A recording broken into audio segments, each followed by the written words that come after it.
Member, Vice Chair of the Senior Legislature, Chair of the CDP Women's Caucus, and Inglewood Planning Commissioner, Ms. Carolyn Fowler. Every time.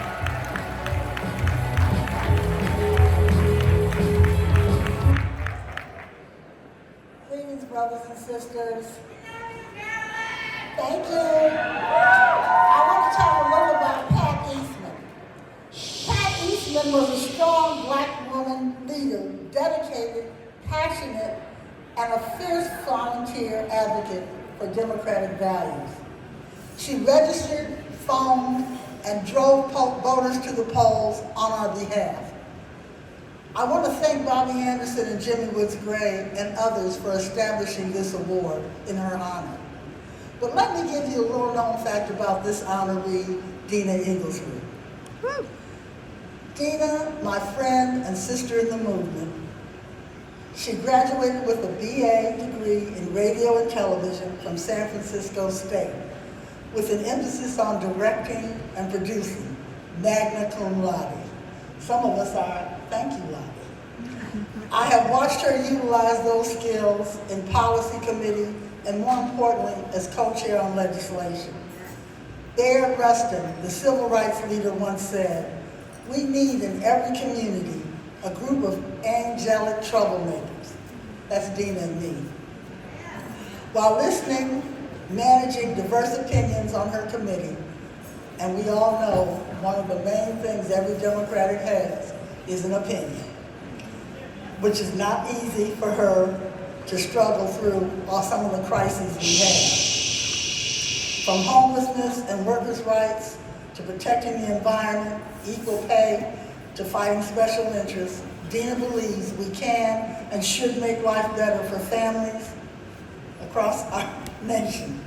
Fairness, justice, and equality for all, standing up for the middle class, and all those Americans struggle just to get by every day.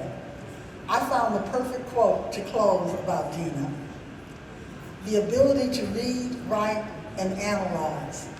The confidence to stand up and demand justice and equality. The qualifications and connections to get your foot in the door and take your seat at the table to help all others. All of that starts with education. Michelle Obama. Our party could not function without the help of volunteers like Deana Igelsrud. Thank you, Deana, for signing up to volunteer and make a difference in our party. Please join me in saluting Deana Igelsrud, the Pat Eastman Volunteer Awards.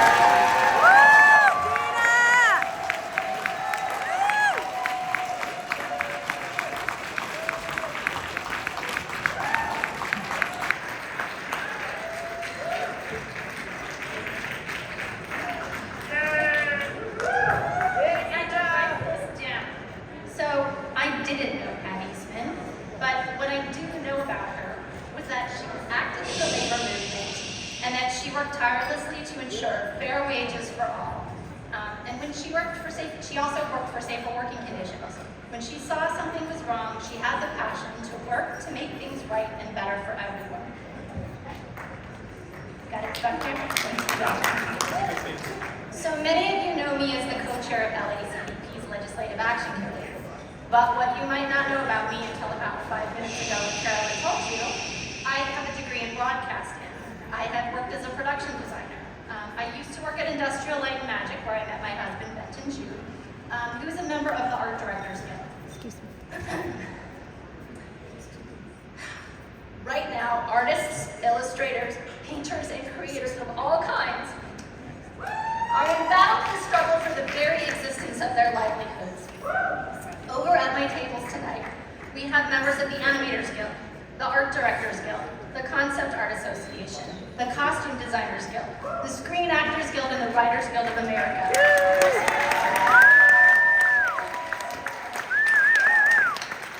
The film industry provides 186,720 jobs in California, and it pumps more than $30 billion into the state's economy in the form of wages alone. I am so grateful to the WGA and SAG in their recent struggles and stances on an issue that matters to me and to so many artists that are here with me tonight. Artificial intelligence, commonly known as generative AI. WGA recently settled their strike contract, but as of last Thursday, the AMPTP has walked away from SAG-AFTRA, so the strike and the struggle continues. However, this struggle to maintain jobs threatened with outright replacement by AI is even larger than just these two unions alone. Towards the beginning of last fall, OpenAI got together with a group of editors at Cosmopolitan magazine to create the world's first cover of a magazine generated by artificial intelligence. One woman and 100 hours on the computer created that cover. What's important to point out here are the jobs that were eliminated in the process. Models, hairstylists, makeup artists, wardrobe stylists, casting teams, trend forecasting teams, photographers, lighting and photography assistants, set managers, location scouts, production assistants, on-set security and craft services, just to name a few. Additionally, the restaurants who supplied the catering, the retailers who supplied the food for the catering, the materials for props and set decoration, all the equipment rental houses were also impacted. And this is all for one single image in one magazine. The dramatic ripple effects of AI will have on extended economies cannot be understated, especially here in California and the Los Angeles area. ILWU is in the room, and they have been dealing with autonomous vehicles at the Port of Long Beach. Grocery workers are in the room tonight. They are dealing with this as well. Yellow Cab is in the room. They too are dealing with this. And the Teamsters. They had one of their priority bills, Assembly Bill 316, vetoed by the governor. I am one of the legislative co-chairs at LACDP. We unanimously supported that bill. It was a bill that would have put safety drivers of autonomous trucks in the trucks with them. That bill made sure that drivers had a job. It was overwhelmingly passed by well more than 2/3 of the legislature. And quite frankly, I think our assembly members and state senators should override that veto, and I don't think any of us wants to be the face out.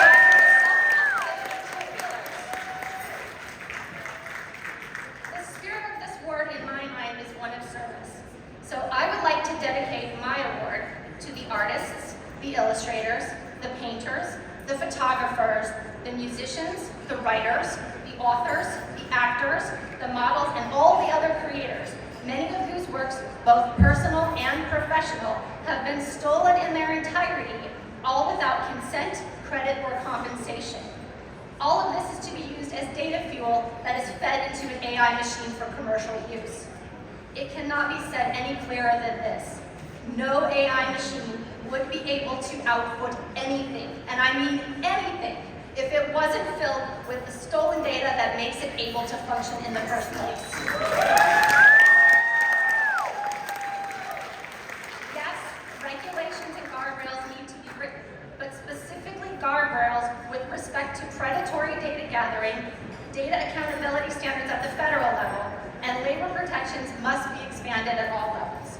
So for the legislators who are here in the room, I encourage you to swing by my tables over there, tables 16 and 30, and to talk to those folks being affected right now. And with that, Ms. Eastman, I hope that I have made the spirit of your good works live on. I think she has a sense of humor because she keeps knocking the sign off. And I want to thank LACDP for this honor. Thank you.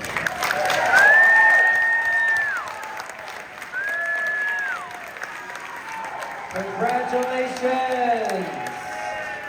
Congratulations and thank you. All right, folks, almost there, almost there.